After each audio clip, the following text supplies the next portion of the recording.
What up? It's your boy T-Burn and Reaction Days Wrestling Wednesday. So this video makes you think about two notable lines from the infamous movies.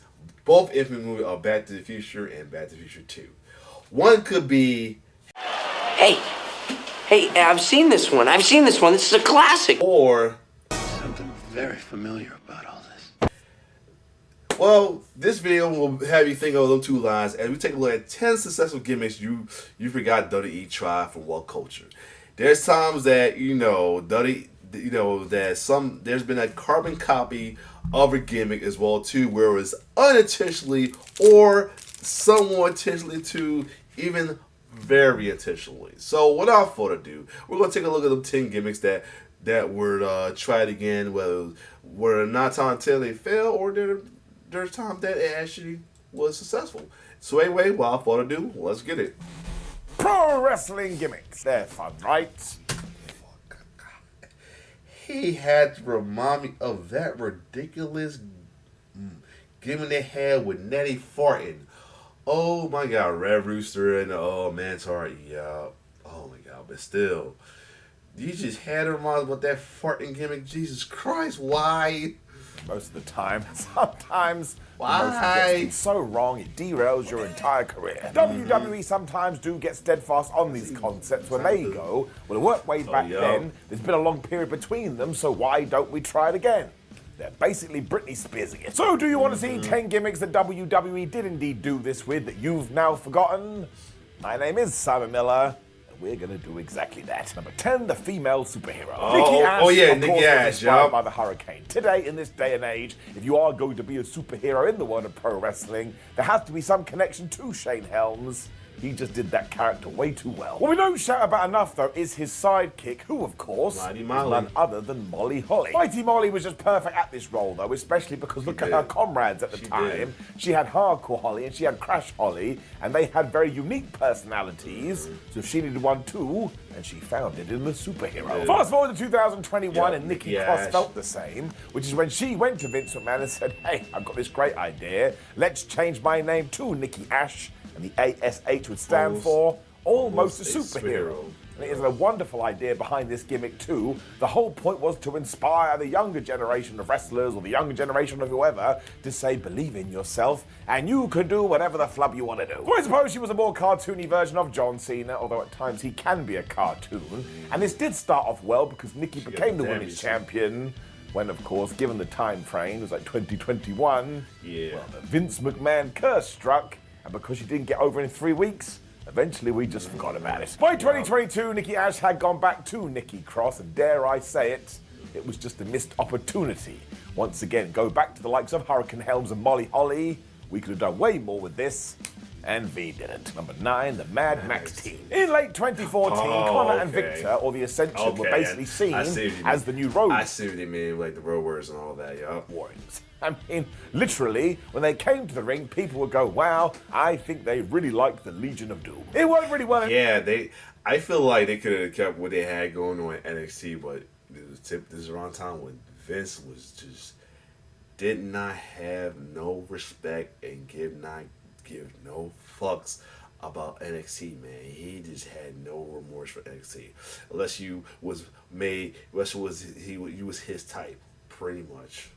NXT, but by the time they got called up to the main roster, JBL was instructed to go, these two are such idiots. They're basically just ripping off old tag teams from the past. And then the Ascension were meant to get wins, and that would make Bradshaw look like an idiot. But then all of a sudden Vince McMahon decided he didn't want to push the Ascension anymore. Right. So now JBL was just speaking the truth. Wrestling. They can't act like the gimmick wasn't an updated version of all of these, right down to the face paint. I mean, I'm sure they're on the screen right now. They basically look identical, but it was meant to be an homage to the past. Of course, if you do break it all down, whether we're talking about the Legion of Doom / the Road Warriors or the Ascension, it all came from the Mad Max playbook. Go and watch those movies. And then soon after this, Victor and Connor were hanging out with the Cosmic Wasteland, which was indeed Stardust and way back. Now, I do want to put some respect on this. This is why you gotta give respect, respect of what he went through and he left the battle himself, man. I don't think that's why I don't give why people don't have respect for him especially as a babyface. I mean, I can see if he came back as a heel, that's different, but as a babyface, man, come on, can't get the man's props. He did what he had to do, man. Names, even though this was the stupidest gimmick ever, my gosh, these four made it work. They made lemonade out of lemons. Still though, overall it was not good. And really, somebody these days should try and ape what the Legion of Doom did. They were one of the best. Number 8, the Anti-American Group. Yeah. So this should have worked, but it didn't. Last on William Regal, Christian, and Test started to get mega heat for obvious reasons back in 2002, and they even had some controversy. Some other group with Sheamus in them. See, look at their T-shirts. They had the American flag upside down.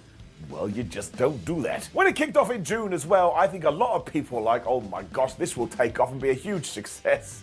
And then by September, they were disbanded. Don't make me say it again, the 3-week curse. In this sense, the 3-month curse. It's not like they weren't committed either, and actually they dove headfirst into this. And of course, what excited fans from pre-2000 was that it felt very similar to the Heart Foundation. So more of like a connection to Heart Foundation. Okay, all right. I think it's talking about League of Nations, remember? If you go back to 1997 World Wrestling Federation, oh my gosh, it's brilliant. The real big difference, though, is that while Bret Hart and co. got a bunch of TV time, the Un-Americans didn't, and they just got their asses kicked over and over.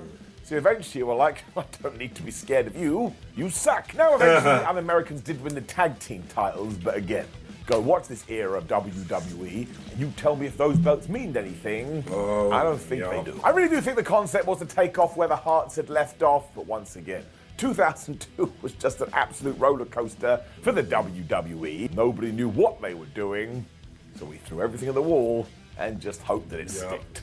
And then when we did it, we ripped it off anyway. Number 7, the Wrestling Vampire. Yeah. So Gangrel, because from Gangrel to them to, what's the name, Kevin Thorne, has made this his own. He has been doing it ever since the mid-90s, and he still performs on independent shows today. That guy deserves some kind of a medal. He do, or some blood, I suppose. He also made it to the very top of wrestling doing this gimmick, and so many people still love the Brood. Let's not forget, it basically launched the careers of Edge and Christian. It also proved that you can be scared of the sun and still make it in sports entertainment. So lo and behold, when 2006 rolled around, somebody said, well, you know, we could try. We could go and get another vampire. This is when Kevin Thorne walked through the door, and I guess he had a darker presentation for what the undead was meant to be. But the issue was, before this, he had played Mordecai. Now listen, Mordecai was meant to get a mega push and take on The Undertaker, before the audience was like, no, we don't want that. So he was already fighting from underneath. It got even worse too, because Kevin was put on the ECW brand, and man, hardcore fans didn't want that either, because ever since WWE had relaunched Extreme Championship Wrestling, everybody had realized, well, we're using the initials and that's about it. He also had Ariel with him, which was not the Disney princess, and I suppose the peak of all of this was WrestleMania 23, when we got that old ECW crew versus the new ECW crew. And then soon after, he was let go. I just think the Attitude Era was so crazy you could get away with anything. And also, this wasn't that far removed from the late 90s, so people just weren't ready for another vampire. In 2025, I don't think you could get away with it either, unless they feuded with the White Six or something. Now, I've said that out loud. Please don't do it. Number 6, the sumo wrestler. So how old were you when you learned that Yokozuna was not from Japan, and he was actually a dude from Samoa? I know it kind of wrecks your brain. A bit like when you realize what Paul Bearer is all about. But yes, Vince McMahon sat him down and said, listen, this is exactly what you are going to be, and we're going to pair you up with Mr. Fuji. Now, Yokozuna was such a good worker, you probably could have said, oh, you're going to be a garbage man, and he would have figured it out, because he became the WWF champion, and he was flipping brilliant. As the rumor goes, though, and I suppose the aesthetic suggests this too, the same thing was told to Rikishi, which is why he did come out wearing the pants that he did decide to wear. Now, obviously, we soon pivoted on this. Rikishi, given what was exposed, went on to make a career by sticking his ass in people's faces. Why not? Now, Big Keish must have been worried when he was first told this, because don't forget, beforehand, he'd also been the Sultan. But eventually, he joined Too Cool, and this got so over, in 2000, we even went and turned this Mother Hubbard heel. Now, even though this is going to sound daft, given how well Yokozuna worked, it's kind of surprising that during this bad guy turn, we didn't say, hey, maybe you should do a similar gimmick, and instead we just called him the Bad Man, and gave him the most generic heel music you've ever heard in your life. Now, let's never talk about this again.